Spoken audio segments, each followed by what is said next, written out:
नमस्कार, मी श्रीराम बेलनूर आज घेऊन आलो आपल्या दिनविशेष मालेमध्ये 5 एप्रिल 2026ची दिनविशेष। तर बघा, आज राष्ट्रीय समुद्र दिवस आहे। आज राष्ट्रीय समुद्र दिवस आहे, तसंच समता दिवससुद्धा आहे। आज राष्ट्रीय समुद्र दिवस का बरं आहे? कारण SS रॉयल्टी ही जी जहाज नौका आहे ही भारतामधून लंडनला गेली होती। कधी? 1919ला। म्हणजे भारताच्या जहाज प्रणालीमधली पहिली जहाज नौका भारताच्या SS रॉयल्टी ही भारतामधून लंडनला गेली होती। आणि 1964 पासून हा दिवस भारत सरकार काय म्हणून पाळतो किंवा काय म्हणून साजरा करतो? तर राष्ट्रीय समुद्री दिवस म्हणून साजरा करतो। तसेच आज समता दिन आहे। तर बाबू जगजीवनराम यांचा जन्मदिवस, यांचा जन्म कधी झाला होता? आजच्या दिवशी 1909ला। तर यांचा जन्मदिवस हा 5 एप्रिल 1909 आहे। आणि यांचा जन्मदिवस आपण समता दिन म्हणून सुद्धा साजरा करतो। पूर्ण भारतामध्ये समता दिवस आज आणि बऱ्याच भागामध्ये समता दिवस 2 साजरे केले जातात। एक तर 14 एप्रिल म्हणजे डॉक्टर बाबासाहेब आंबेडकर यांची जयंती, तो पण समता दिवस म्हणून साजरा करतात। आणि बाबू जगजीवनराम यांचा जन्मसुद्धा समता दिवस म्हणून साजरा करतात। तर हे 2 दिवस आहेत आज। आजच्या दिवशी 1663ला पुण्यामध्ये छत्रपती शिवाजी महाराजांनी पुण्याच्या लाल किल्ल्यावर हल्ला करून काय केलं होतं? शाहिस्तेखानाची बोटे कापली होती।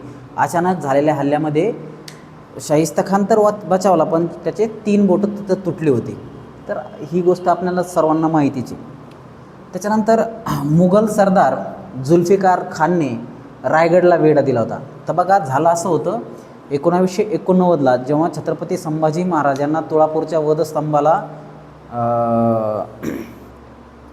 बांधून त्यांचे अनन्य असे अत्याचार करून त्यांचा निर्घृणपणे औरंगजेबाच्या सरदारांनी औरंगजेबाने खून केला होता, हालहाल करून मारलं होतं। आणि त्याच्यानंतर रायगडाचा ताबा घेण्यासाठी तर त्यावेळेस काय केलं? येसूबाई होत्या, येसूबाईंनी काय केलं? छत्रपती राजाराम महाराज यांचा राज्याभिषेक करून त्यांना छत्रपती केलं, मराठ्यांचे 3रे छत्रपती। तर त्यावेळेस मुघल सरदार जुल्फिकारनी काय केलं? रायगडला वेढा दिला आणि त्याचा असा कयास होता की राजाराम महाराजांना पकडून इथं बंदी करायचं आणि मग मराठ्यांचं साम्राज्य संपवायचं। परंतु झालं असं की इथून रायगडावरून राजाराम महाराज यांचा सुखरूप तिथून ते निसटले आणि जंजीला जाऊन बसले। नंतरचा तो इतिहास तुम्हाला माहितीच आहे। तर बघा, नेक्स्ट महात्मा गांधी यांनी 241 मैलाचा पायी प्रवास करून दांडी यात्रेची सांगता केली होती। तर 5 एप्रिल 1930 रोजी महात्मा गांधींनी दांडी यात्रा संपवली होती। किती प्रवास केला होता? 241 मैलाचा प्रवास पायी केला होता। आणि त्यांच्यासोबत शेकडो असे लोक त्यावेळेस मिठाचा सत्याग्रह करण्यासाठी पुढे आले होते। तर काय विषय होता की इंग्रजांनी मिठावर कर लादला होता।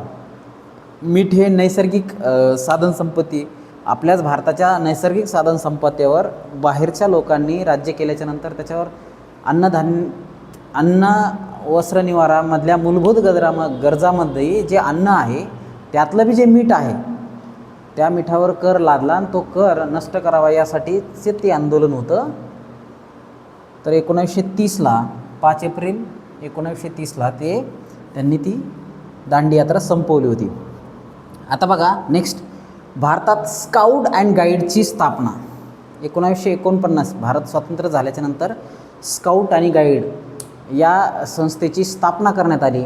आणि या संस्थेअंतर्गत लोकांना मार्गदर्शन, गायडन्स जे आहे ते तयार करण्यासाठी टीम बनवण्याचं काम असतं। शाळेमध्ये स्काउट अँड गाईड जसं NSS सारख्या संस्था आहेत, NCC सारख्या आहेत, MCC सारख्या आहेत, NSS सारख्या आहेत, त्याच पद्धतीने स्काउट गाईडची जी संस्था आहे की ज्यामध्ये लोकांना मार्गदर्शन होते। विंचू चावल्याच्यानंतर काय करावं, शॉक लागल्याच्यानंतर काय करावं, रस्त्यावर अपघात झाला तर प्राथमिक काय करावं याच्यासाठीचं मार्गदर्शन करणारी जी संस्था आहे 1949ला आजच्या दिवशी स्थापन झाली होती. त्याच्यानंतर आजचा दिवस काळा दिवस म्हणून पण ओळखला जातो, कारण आज छत्तीसगडच्या दंतेवाडा येथे नक्षलवाद्यांनी अचानकपणे केलेल्या हल्ल्यात जवळपास 73 CRPFचे जवान शहीद झाले होते. कधी? 2010ची गोष्ट आहे. ठीक आहे, आत्ता 2010ला ही भयानक घटना घडली होती आजच्या दिवशी. त्याच्यामुळं हा काळा दिवस म्हणून सुद्धा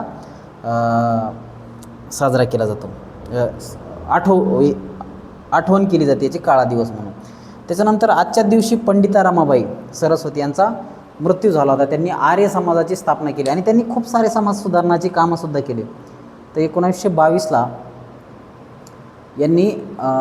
यांचा मृत्यू झाला होता आजच्याच दिवशी. त्याच्यानंतर भारतात प्रथमच केरळमध्ये कम्युनिस्ट पक्षाने निवडणूक जिंकली आणि MS नंबूद्रीपाद हे मुख्यमंत्री झाले. कोण? MS नंबूद्रीपाद. तर बघा, सगळीकडे काँग्रेसचा बोलबाला होता आणि गैर काँग्रेसीचं काहीच नव्हतं. तर पहिल्यांदा केरळमध्ये तिथल्या प्रांतिक पक्षांनी एकत्र येऊन आणि कम्युनिस्ट पक्षांनी, विशेषतः कम्युनिस्ट पक्षांनी काय केलं? पहिली निवडणूक जिंकली. कधी रे? 1958ला, 57ला, म्हणजे स्वातंत्र्यानंतर 10 वर्षांनी पहिली गैर काँग्रेसी निवडणूक. त्याच्यानंतर सर जोसेफ लिस्टर यांचा जन्म झाला होता आज. कधी? 1827ला. आता हे परदेशी आहेत, हे कुठले? ब्रिटिश शैल्य विशारद.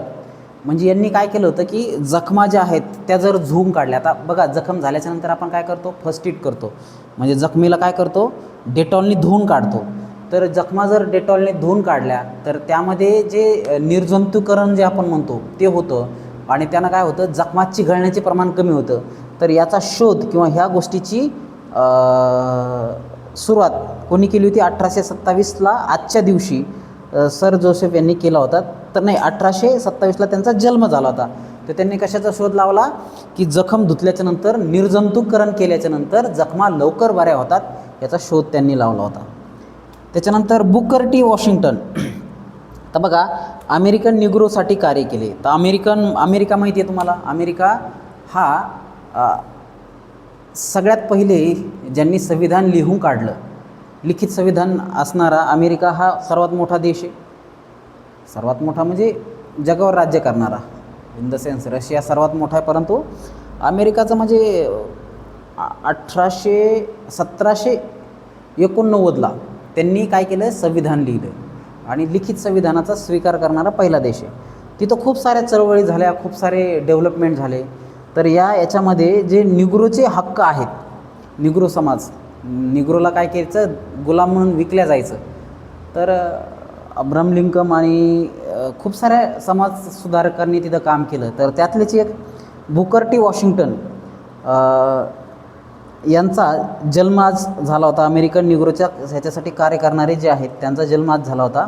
1857ला त्यांचा 1858ला त्यांचा जन्म झाला होता बुकर टी वॉशिंग्टनचा. आणि बाबू जगजीवनराव यांचा आज जन्म झाला आहे. हे काय? भारताचे उपपंतप्रधान होते. ते खूप मोठे कार्यकर्ते होते. राजकारण, समाजकारण, त्याच्यानंतर समाजसुधारक, असे खूप सारे काम होते त्यांचे. 1909ला त्यांचा जन्म झाला आणि त्यांचा जन्म आपण समता दिन म्हणून सुद्धा साजरा करतो. त्यांचा जो जन्मदिवस आहे तो आपण समता दिन म्हणून सुद्धा साजरा करतो. तर अशा पद्धतीने 5 एप्रिलचे ठळक 10-12 गोष्टी आपण बघितल्या. तुम्हाला ह्या आवडत असतील तर तुम्ही काय करा? चॅनलला सबस्क्राईब करा आणि बेल आयकॉनला क्लिक करा, जेणेकरून तुम्हाला रोजच्या रोज दिनविशेष येत राहतील. आणि टॉप 5 ते 10च्या 5-10 घडामोडी ज्या आहेत, आपण 10 घडामोडी किंवा 10+ घडामोडी घेण्याचा प्रयत्न करतो. आणि बेल आयकॉनला क्लिक केल्याच्यानंतर तुम्हाला रोजच्या रोज येत राहील. मग ते काय करायचं? तुम्ही एका नोटबुकमध्ये लिहून काढायची, जेणेकरून तुम्हाला कॉम्पिटिटिव्ह एक्झामला हेल्प होईल आणि त्याच्यामुळं तुमचं नॉलेज वाढेल. ओके.